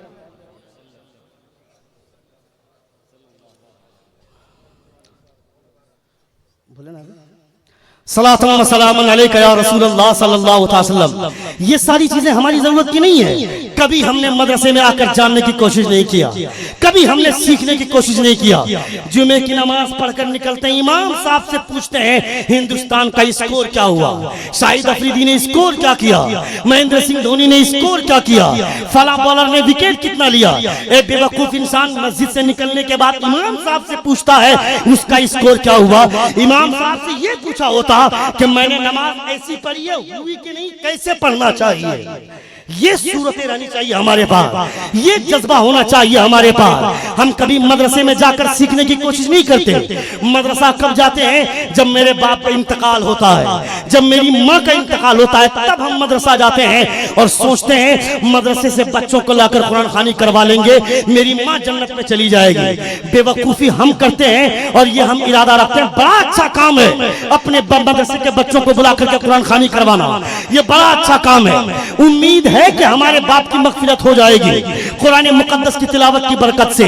मगर सुने उलमाए किराम क्या फरमाते हैं, मदरसे से किसी आलिम दीन को आप बुला लेंगे दुआ करवाने के लिए, मदरसे से बच्चों को बुला लेंगे कुरान की तिलावत करने के लिए, आपसे बेहतर अल्फाज में वो कुरान की तिलावत कर सकते हैं, आपसे बेहतर अल्फाज में, हसीन अल्फाज में वो दुआ कर सकते हैं। मगर वो दर्द कहां से लाएंगे जो एक बेटे के दिल में दर्द है बाप के लिए? वो दर्द कहां से लाएंगे जो एक बेटे के लिए मां के इंतकाल का दर्द होता है सीने में? वो दर्द कहां से आएगा? अल्फाज तो अच्छे हो जाएंगे, दर्द नहीं आ पाएगा। मगर नबी ये कौनैन फरमाते हैं, जब एक बेटा अपने बाप के लिए मग़फ़िरत की दुआ करता है, इस दुआ में दर्द होता है, और जो दुआ दर्द के साथ मांगी जाती है खुदा उसे कबूल फरमाता है, खुदा उसे कबूल फरमाता है। एक आदमी भी बंद कमरे में कभी अपने बाप के लिए मग़फ़िरत की दुआ नहीं करता है। आदमी आज बाप इंतकाल कर गया, 3 दिन 4 दिन के मौके से वह राजनीति का खेल खेलता अपने बाप के तीजा और 40वां के मौके से। थानेदार को बुला लिया, MLA को बुला लिया, MP को बुला लिया, गांव के मुखिया को बुला लिया। क्या सोचकर बुलाते हैं? जब कोई जरूरत पड़ेगी हमारा थानेदार मेरे काम आएगा, MLA हमारा काम आएगा। बेवकूफी हम करते हैं अपने बाप के चहारम के मौके से, अपने बाप के 40वां के मौके से हम राजनीति का खेल खेलते हैं। ये नहीं सोचते हैं कि मेरा बाप दुनिया से चला गया। यही वजह है कि कुरान मुकद्दस में खुदा ने फरमाया, इन्नमा अम्वालुकुम व औलादुकुम फितना, तुम्हारे लिए तुम्हारी औलादें और तुम्हारी दौलतें फितना है। ये कैसे तुम्हारे लिए फितना हो गई? औलाद कैसे फितना हो गई? और ये दौलतें तुम्हारे लिए फितना कैसे हो गई? तुमने जो लोगों से झूठ बोल बोल कर, तुमने जो लोगों से झूठ बोल बोल कर, कभी इसकी जेब काट कर, कभी वहां झूठ बोलकर, वहां रिश्वत लेकर, वहां से हराम की दौलतों को ला ला कर जमा किया था अपने बच्चों के लिए, दुनिया से चले गए। अब उस पैसे पर मेरे बच्चे और मेरे बहू ऐश कर रहे हैं। साल में एक मर्तबा भी तौफीक नहीं होती है कि बंद कमरे में बैठकर कभी मेरा बेटा मेरे लिए मग़फ़िरत की दुआ करे, 2-4 सूरतों की तिलावत करे। वो पढ़ना नहीं जानता है तो पढ़ेगा क्या? दुआ की अहमियत नहीं जानता है तो वो करेगा क्या? हमारे कमाए हुए पैसे से, तुम्हारे कमाए हुए पैसे से झूठ बोल बोल कर तुमने अपने बेटों के लिए झूठ बोला, तुमने अपने बच्चों के दूसरों के सामने हाथ फैलाए, तुमने अपने बच्चों के लिए हराम की दौलतें जमा कर ली। मगर तुम दुनिया से चले गए और तुम्हारा बच्चा तुम्हारे पैसे पे ऐश कर रहा है, अपनी बीवी को बिग बाजार घुमा रहा है, अपनी बीवी को सिनेमा हॉल घुमा रहा है, शॉपिंग करवा रहा है। क्या किया तुमने पैसे को जमा करके? क्या किया तुमने अपने बेटों के परवान चढ़ा करके?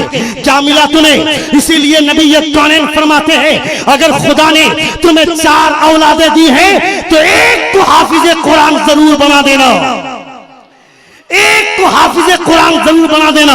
ये 3 बेटे पैसों के लालच में नशे में मतवाले बन जाएं, मगर वो बेटा जिसको तुमने हाफिज कुरान बनाया है, मर जाओगे तुम्हारे कब्र पे जाकर फातिहा पढ़ने के गर्ज से खड़ा हो जाएगा, उसकी बरकत से खुदा तुझे जन्नत में महल अता फरमा देगा।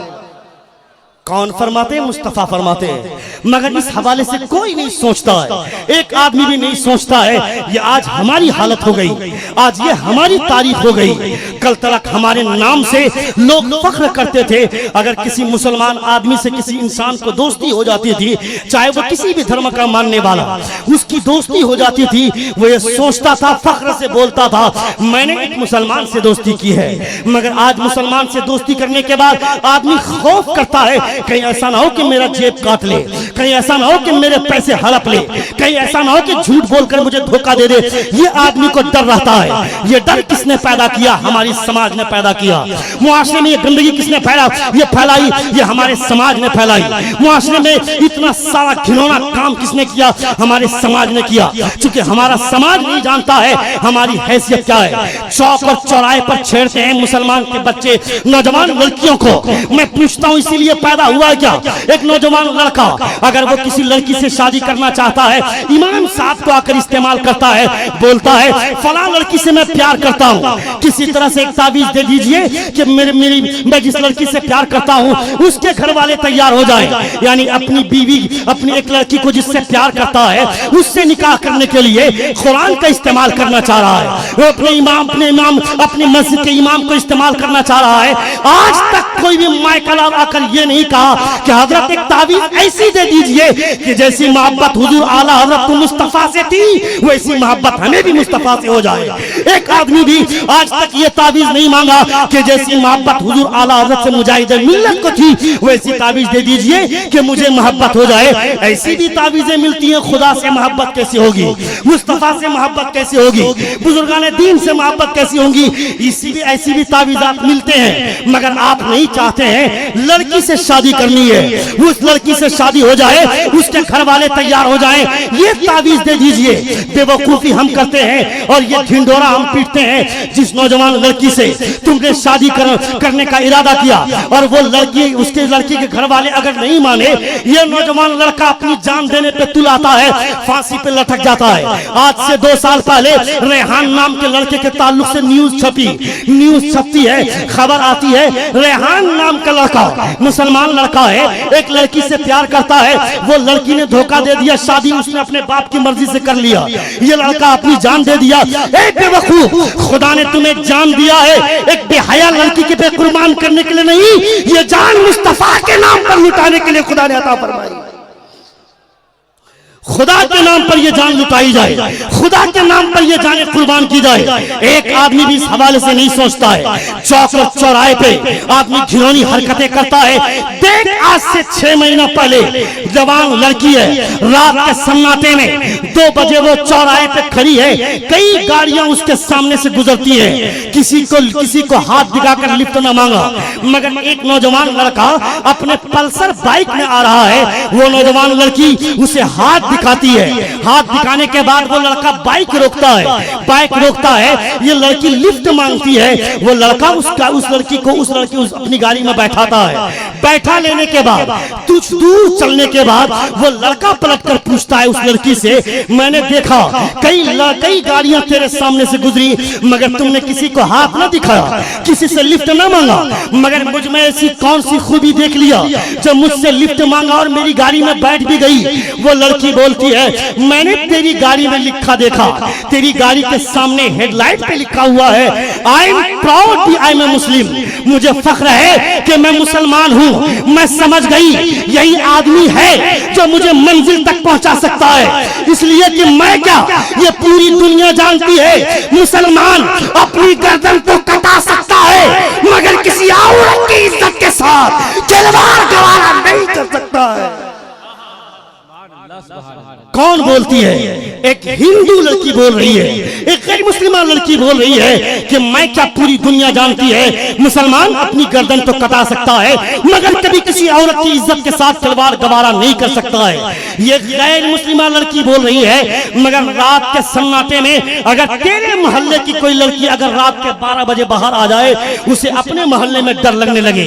ये समाज हमने गंदा कर दिया, ये मुआशरा हमने गंदा कर दिया, इस मुआशरे का हमने ख्याल नहीं रखा। नबी कौनैन ने ताइफ के मैदान में लहू लहान जिस्म को इस राह पर लाया, तब ये गुलशन इस्लाम का खिला है। हजरत सिद्दीक अकबर रज़ियल्लाहु ताला अन्हु ने जुल्म सहे, तब ये इस्लाम हम तक पहुंचा है। उमर फारूक रज़ियल्लाहु ताला अन्हु ने बेशुमार कुर्बानियां पेश की, तब ये इस्लाम हम तक पहुंचा है। इमाम हुसैन ने अपने पूरे खानदान को करबला में कटा दिया, तब ये इस्लाम हमें इतनी आसानी के साथ नहीं पहुंचा है, बड़ी मुश्किलों के साथ ये इस्लाम हम तक पहुंचा है। और उसकी कदरदानी हम न करें, इस्लाम को हम न समझे, खबरदार खबरदार, इस्लाम को समझो, इस्लाम को जानो, इस्लाम को परखने की कोशिश करो, इस्लाम को समझो। वो आदमी जो इस्लाम को समझ जाता है, इस्लाम को जान जाता है, वो दुनिया में भी सुरखरू होता है, उक़बा में भी कामयाब हो जाता है। दुरूशी पढ़ी, अल्लाहुम्मा सल्ली अला सय्यिदिना शफीना हबीबिना नबीना मौलाना मुहम्मद मुबारक वसल्लम सलातन व सलामन अलैका या रसूलल्लाह सल्लल्लाहु अलैहि वसल्लम। गौर करें आज हम कहां चले गए, हमारी हैसियत क्या हो गई, हमारी हालत कैसी हो गई। ये सब बातें ऐसी हैं जो हमें चुभती हैं। याद रखें, वो आलिम जो आपका इलाज करता है, वो आलिम जो आपके नब्ज पे हाथ रखकर गुफ्तगू करता है, वो आलिम, एक आलिम जो होता है वो कौम के लिए डॉक्टर होता है, वो कौम के लिए रहनुमा होता है। खबरदार खबरदार, मेरी बातों को बुरा न मानेगा, मेरी बातों को गलत तस्वुर न करें। मैं वो बातें बोल रहा हूँ जो हमारी जिम्मेदारी होती है, और ये उलमा आपको समझाते रहते हैं हैं आप समझे शरीयत क्या है, आप समझे इस्लाम क्या है। इस्लाम आप नहीं जानते हैं, शरीयत नहीं जानते हैं, जिसकी वजह से आज इतनी सारी परेशानियां आ गई हैं। यूनिफॉर्म सिविल कोड का मामला हो या दीगर कोई भी मामले हो, आप अपनी पहचान ऐसी छोड़ें। आज से 6 महीना पहले दलाई लामा बुद्धिस्ट मजहब का 58वीं पीढ़ी का पेशवा दलाई लामा मैसूर की धरती पे आता है। मैसूर की धरती में आने के बाद वो अपनी सभा में स्पीच देता है। स्पीच के दौरान वो क्या बोलता है जरा सुने और मुसलमान अपने जमीर को झंझोड़े। वो दलाई लामा बोलता है, Quran is the best river from almighty Allah for the betterment of humanity. वो दलाई लामा बोलता है, कुरान सिर्फ मुसलमानों के लिए नहीं, दुनिया के तमाम इंसानों के लिए खुदा का बेहतरीन तोहफा है। कौन बोल रहा है? ये नमाज पढ़ने वाला आदमी नहीं है, ये रोजा रखने वाला आदमी नहीं है, ये हज करने वाला आदमी नहीं है, ये कलमा पढ़ने वाला नहीं है, ये मगर इसके पास हिस्ट्री है। और अपनी सभा में अपनी स्पीच में एक बात और बोलता है। वो क्या बोलता है? If you want to the finish terrorism you have to follow the rules of the prophet of Islam. वो बोलता है, अगर पूरी दुनिया से दहशतगर्दी का खात्मा चाहते हो तो किसी और के नक्शे कदम पर मत चलो। नबी ये कौन है? इस्लाम के पैगंबर का जो कानून है वो कानून नाफिज कर दो, पूरी दुनिया से दहशतगर्दी का खात्मा हो जाए।